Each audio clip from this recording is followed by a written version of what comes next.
Welcome, welcome, everyone. Welcome, welcome. Testing, testing, 1, 2, 3.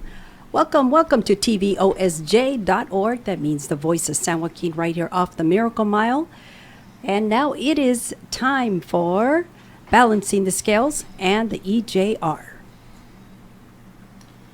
Welcome back to Balancing the Scales, the Economic Justice Report. This is your host, Vic Bernsdorff. And on today's show, we're going to be covering these topics. The Alaska Permanent Fund, the minimum wage CBO report, Americans going to Mexico for cheaper health care. We're going to redefine the term democratic socialism, and we're going to compare Denmark's social benefits to American social benefits and the How Great Are We show segment. So, before I start on the three economic justice stories of the day, let me just talk about, because we're coming up into a political season next year, I'm going to start talking about politics a little bit more on every show, because everything's intertwined, especially when it comes to economic justice. So, what I want to talk about today is, where do you guys get your news from to make informed decisions on candidates and issues and initiatives? So you know who to vote for, you know what to vote for, you know what the issues are, you've heard all the arguments. How do you get your news? Where do you get your news? What I'm saying is, before you go to the ballot box, folks, please make sure to use a variety of different news sources, not just one source. A lot of media sources, newsprint, TV, social media, there's biases built in. There are. That's just how it is. Now, I probably want to know, where do I get my news sources from? I'll tell you. I get it from the TYT Network, Alternate.org, Huffington Post, CBS, ABC, News, Connections here at the studio, Peace and Justice Network, and also from RT America. I know, RT America, Russian Television America, but guess what, folks? Watched that show a couple times, and it's only one of many sources I use. So, what I'm saying is, use a variety of sources before you punch that ballot, before you make your election decision next year. So when you make your decision, it's an informed decision, and you'll know all the issues ahead of time, and you'll thought everything through before you make a decision. Okay, so let's get started with the first of three economic justice stories in the news. The first one's called The Amazing True Socialist Miracle of the Alaska Permanent Fund. Now, as usual, I show a little clip to define what I'm talking about a little better. This is a clip that's going to define in about a minute and 20 seconds what the Alaska Permanent Fund is all about quickly. But before I do, I clip this video. Who they're talking about in this video is Governor Jay Hammond, who did all the legwork to initiate this fund. So let's watch this clip, and we'll come back and talk about it. And later, a bush pilot in Alaska. In 1965, Hammond became borough manager of a small coastal town called Bristol Bay. Upset by the fact that the poor residents of Bristol Bay were getting only 3% of the revenues from the local salmon catch, Hammond proposed a small tax on the fish catch to seed a social wealth fund. 97% of the money would come from outsiders, and the Bristol Bay Borough would get a permanent dividend-paying investment fund. The idea fell flat on its face, Hammond later wrote. All people could hear was the word tax. So he tried again, this time with a local Native American tribe. They had received a $900 million settlement from the federal government, and Hammond argued they should use it to seed a social wealth fund. That didn't work either. Then, after being elected governor, Hammond tried increasing the natural gas tax and using some of the proceeds to give Alaskan residents a tax credit. That passed, but Hammond was disappointed that only taxpayers received the benefit and that almost no one remembered the tax credit. If people weren't aware of the program, it would be easy to take away. Next time, he decided, he wanted to put a check in everyone's hand. So when drillers hit another oil strike, Hammond argued that the ensuing tax money should be used for a real social wealth fund. After vetoing one initial attempt for being too moderate, he got it through in the form of a constitutional amendment in 1976. It started paying out an annual dividend in 1982. It has since accumulated about $65 billion in assets and paid out a $1,000 dividend to every Alaskan citizen in 2017. Okay. That's a little background. Now, get this, folks. So I started paying out in 1982. Individuals who received that dividend check got, since then, accumulated about $21,000, and a family of four, since the check was first distributed, 1982, received over $80,000. Now, it's important to know some facts about this fund. Alaska had to amend their constitution to allow the creation of the permanent fund, which Jay Hammond got through, the governor got through. The first dividend check of $1,000 was distributed in 1982. The value of the fund today is over $60 billion. And officials say the permanent income can contribute up to $1.5 billion to the state's economy. And get this, by the way, this is from Heavy.com, dated June 27, 2019. The Alaska Permanent Fund is wildly popular in a conservative state. It has created thousands of jobs, reduced income inequality, and improved health for children. It creates thousands of jobs because all of a sudden you have an influx of anywhere between $700 million to $1.5 billion into the economy, into the Alaskan economy. In a state of our size, it's really an enormous amount. Called When Chasky Said in a Pro-Permanent Fund video posted to Twitter. Besides that, the Alaska Permanent Fund helped increase the health of children and has contributed to decreases in crime.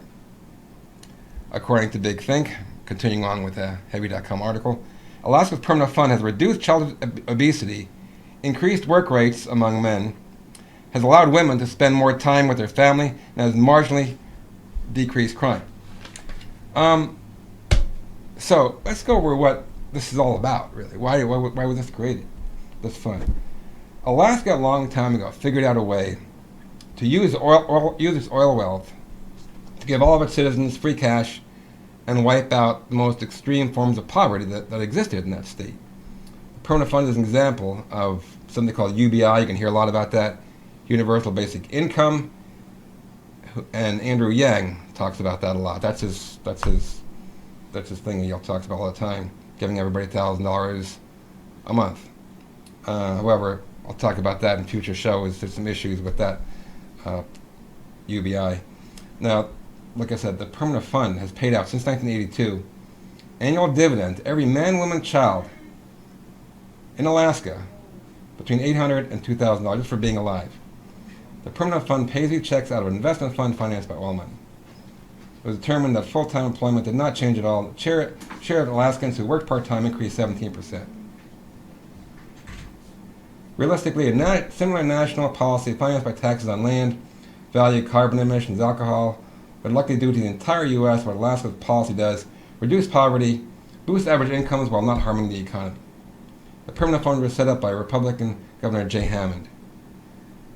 Now, this is one of many examples of universal basic income. Like I said, Andrew Yang has it going on. He talks about it all the time. But the remarkable thing, this last part, why I said it was set up by a Republican governor, is that, as you saw in the clip, Jay Hammond tried 3 times to get through a social welfare fund. He's a Republican governor in a red state trying to get through a social wealth fund to help the poor people in his community, in the Alaska community. Amazing. Just totally amazing. So, that was the first economic story in the news. Next one, we're going to be talking about how a $15 minimum wage is talked about in the conservative media. This is from commondreams.org, dated July 10th, 2019. But before I read this article, let me show you guys a clip about Bernie Sanders talking about this. Then we'll come back and talk about it. Because the wages he has paid his employees are so low that many of them are forced to go on food stamps, Medicaid, and subsidized housing and other governmental programs. Today, I want to give credit where credit is due. And I want to congratulate Mr. Bezos for doing exactly the right thing. Today, he has raised the minimum wage at Amazon and Whole Foods effective next month. He has raised that minimum wage to $15 an hour, and that applies not only to full-time workers at Amazon, but to part-time workers and temporary workers as well. Further, Mr. Bezos has indicated his support for raising the national minimum wage. And as someone who was introduced a $15 an hour federal minimum wage, I very much look forward to working with him in this area. Okay, folks, that was Bernie Sanders talking about minimum wage. Now, it's interesting, he's talking to Jeff Bezos, richest man in the world, $15 an hour. This next one quote now comes to you from commondreams.org again. I quote, a paper released by two UC Berkeley economists looked at the existing evidence and found that a $15 an hour salary has no adverse effects on employment, weekly hours, or annual weeks worked, and no meaningful employment loss. The main impact was a decline in household and child poverty, and the CBO paints a pretty solid picture of increased wages for 27 million low-wage Americans, although those broad benefits outweigh the cost of a million jobs lost. There are some jobs lost, but 27 million people get a benefit. Now, the reason I'm bringing this up, folks, is that you won't find any of the positive results of the CBO in any conservative write-up about little effect on jobs. Just a cost analysis. In other words, whatever liberal or progressive policy that comes out of Washington, the right-wing media will only spin it as having the cost, and they'll never look at the benefit of it. They'll never discuss the benefit on right-wing and conservative media. Okay, that was the second economic story in the news. Third one, many Mexicans go to Mexico for cheaper health care. So, let's watch this one, this clip.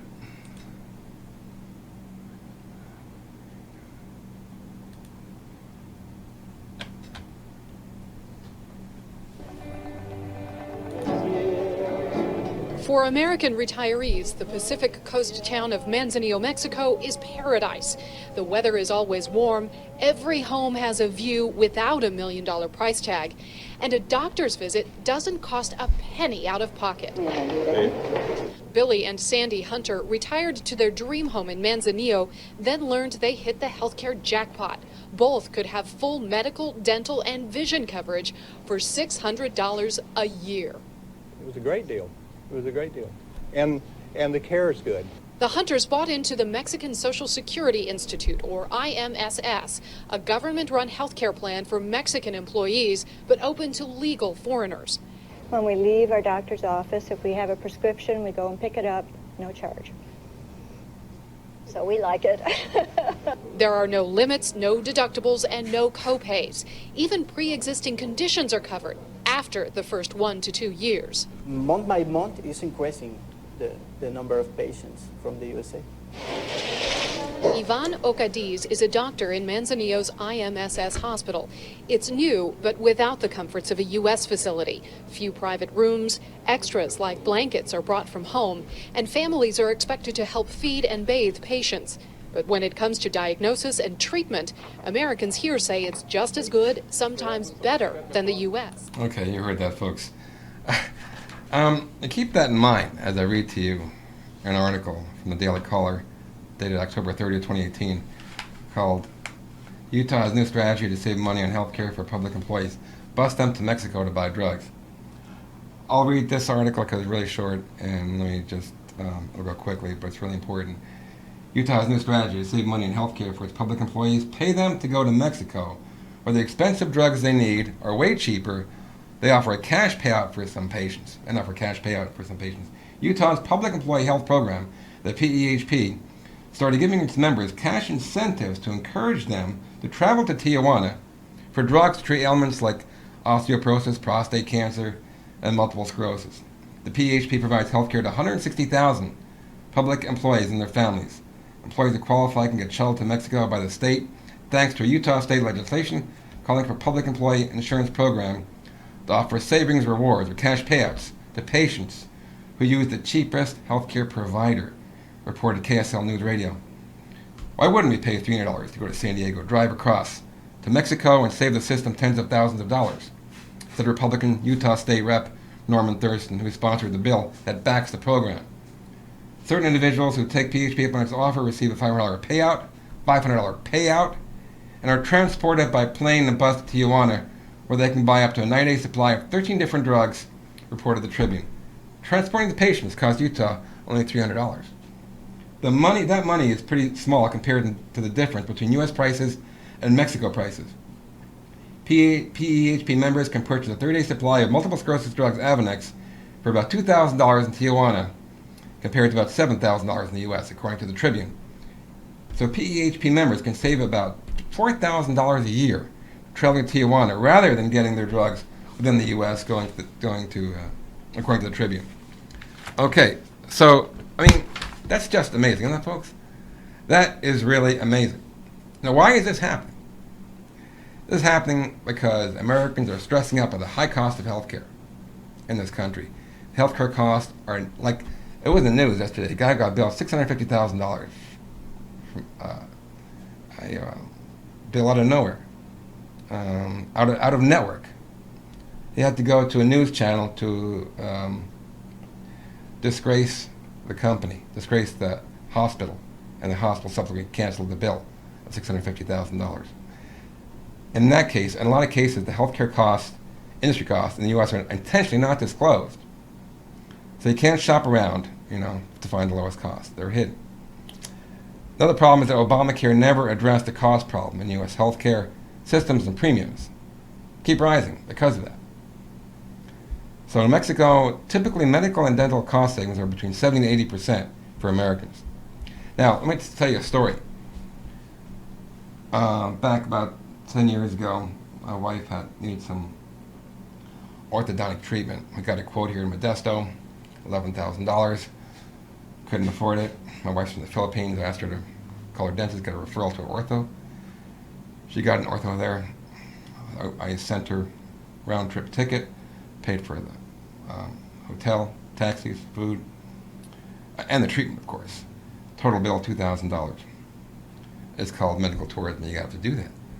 I mean, when a Republican senator backs a bill to help pay Americans to go to Mexico to pay for health care, that tells you how broken the system is. Health care is not considered sacred in this country, since providing low-cost care would interfere with maximizing profits for U.S. healthcare providers and healthcare insurance company shareholders. So, do your research and go to Mexico for your healthcare if it's too expensive here.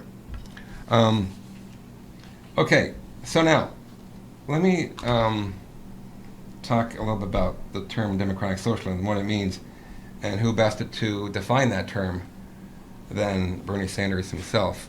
So, let me, let's go ahead and have him... Known, a little public... Have him discuss what democratic socialism is, in his opinion. Size State of the Union speech, Franklin Delano Roosevelt said something, and I'm paraphrasing him, but he said, when we talk about human freedom and rights, we've got to understand that everybody needs a decent paying job, that people need health care, that people need education. And all over the world, these ideas are taking place. You go to countries in Scandinavia, of course health care is a right. Higher education is free. They have strong preschool programs. They make sure that their elderly folks can retire in dignity. These are not radical ideas. So what democratic socialism means to me is having in a civilized society the understanding that we can make sure that all of our people live in security and in dignity. Okay, that was one of Bernie's definitions. Here's another one he did a while back, and I'll quote it.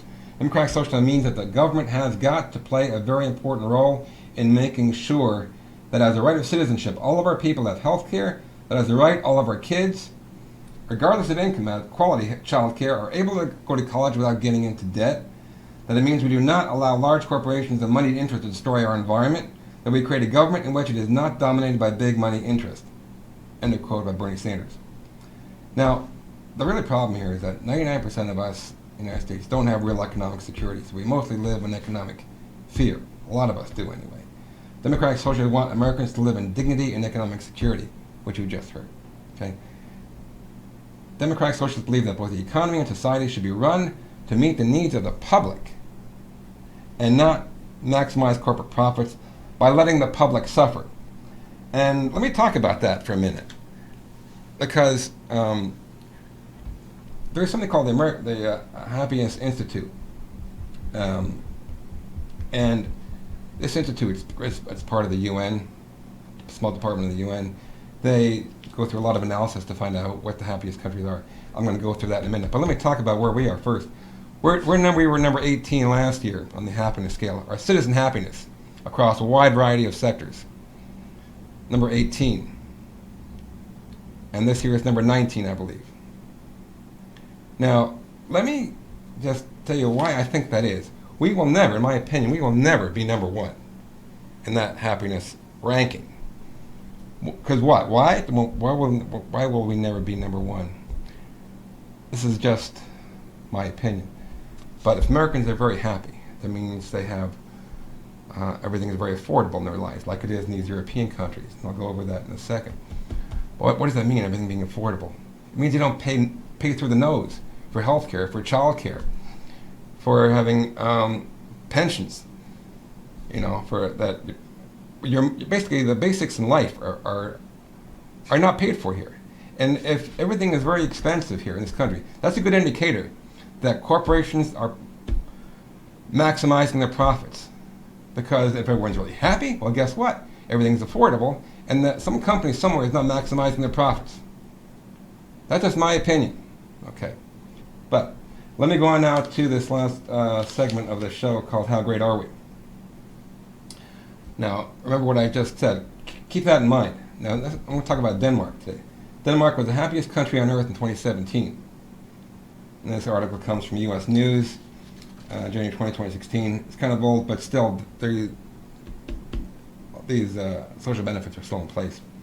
I'm going to discuss now what Denmark has in social welfare benefits and what we have. Now, what does Denmark have? Being the happiest country on earth in 2017. What do they have? What do they give their citizens? Denmark's healthcare cost per person, private and public, is $3,500. Their unemployment insurance fund replaces up to 90% of an employee's salary for 3 years. Denmark provides subsidized employment training for those moving into different industries.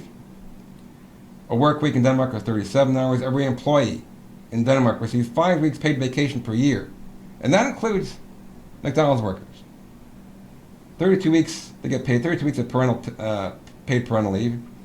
Denmark has one of the highest tax rates in the world, but since taxes pay for their basic life essentials, that's mostly why they are happy people. Well, I think so. Now, what do we have by comparison? The U.S. healthcare costs here are more than double at $7,300. Unemployment insurance lasts typically only 6 months. We have a limited to no subsidized employment training for the unemployed. The work week is about 47 hours. We have no government-mandated vacation, no government-mandated paid maternity or paternity leave. The U.S. has low taxes, but a weak safety net, and Americans always live in economic fear. Now, don't believe the conservative lie about how horrible taxes are. I mean, just think about it. Paying up front for the basics in life is a lot cheaper than paying for them on an after-tax basis, right? You get your paycheck stub. You look at all the deductions for your pension, for subsidized child care, for free college, for free health care. Well, it's not free, you're paying for them right now, right? But the basics in life are gone. You're paid for them. You don't have to worry about them anymore, okay? Let me read you this article now from U.S. News, okay? It's a short article, but listen to this. This article is called, Why Danes Happily Pay High Rates of Taxes. Danes were the happiest people in the world in 2017. Now they're third in 2019. Anyway, I'm going to paraphrase this article here. As Chief Executive Officer of the Happiness Research Institute, many journalists will look at me with disbelief and ask, Danes pay some of the highest taxes in the world, so why are they so happy? The reason behind the high level of support for the welfare state in Denmark is the awareness of the fact that the welfare model turns our collective wealth into well-being. We're not paying taxes, we're investing in our society. We're purchasing high quality of life through the tax system. The tax system is a medium for their high levels of happiness that they're purchasing. Education is free, and even at university level there is no tuition fee. Meanwhile, every Danish student gets $900 per month from the state. So that's where your money comes back to you, folks, from taxes you pay. It comes back to you in benefits, okay? $900 a month from the state. Every student. What do our students get? There is free quality health care for everyone. The welfare model works as a risk-reducing mechanism. That's the whole point of their society. You reduce your personal economic risk. Because taxes pay for so many life essentials, Danes simply have less to worry about than most people in other countries, and that forms a basis for a very high degree of happiness. While most other countries were either getting happier, or at least treading water over the last 20 years, America's happiness score is 18 or 19 and keeps dropping. The U.S. is becoming more and more mean-spirited, and conditions are getting worse. Let me just go through the takeaways now that I talked about. You know, we talked about the UBI, the Alaska Permanent Fund.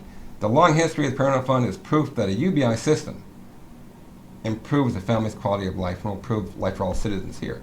You can do it not just through oil money. You can do it through taxes on sugar, on soda, on land value, on gas tax, whatever. But it can be done across the United States. It doesn't just have to be in Alaska. From now on, Republicans will only mention the cost of progressive programs, never the benefits of those programs.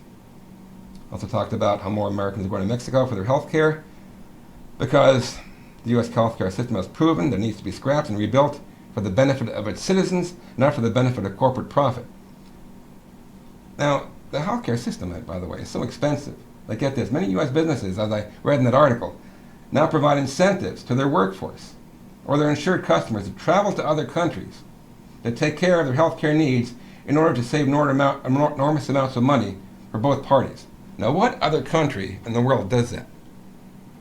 They say, you know what, that pays their citizens to go to another country for their health care. What other country does that? Okay? Then I talked about democratic socialist system, what that concept means. Hope you have a better understanding of that now, especially as we go into the next election year. I'll be talking more about that next year. The democratic socialist system would provide Americans with dignified life through policies that create economic security for all its citizens. I talked about Denmark. Denmark's ranking on the happiness index has proven that Denmark's high taxes are cost effective. They provide for a secure economic safety net and therefore has a citizenry with an extremely high degree of happiness. Well, that's the show for today, folks. Thanks for listening. This is Vic Bernsdorff at the Voice of San Joaquin. Have a great evening. Thank you, Vic. Okay, thanks. Okay.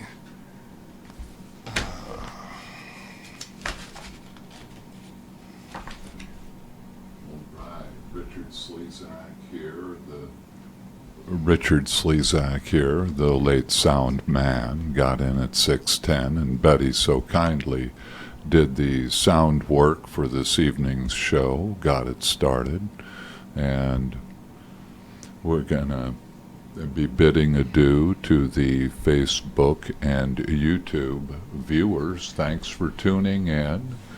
6 o'clock Friday evenings, you can get the Economic Justice Report, Balancing the Scales. Vic Bergsdorff delivering plenty of facts. Yeah.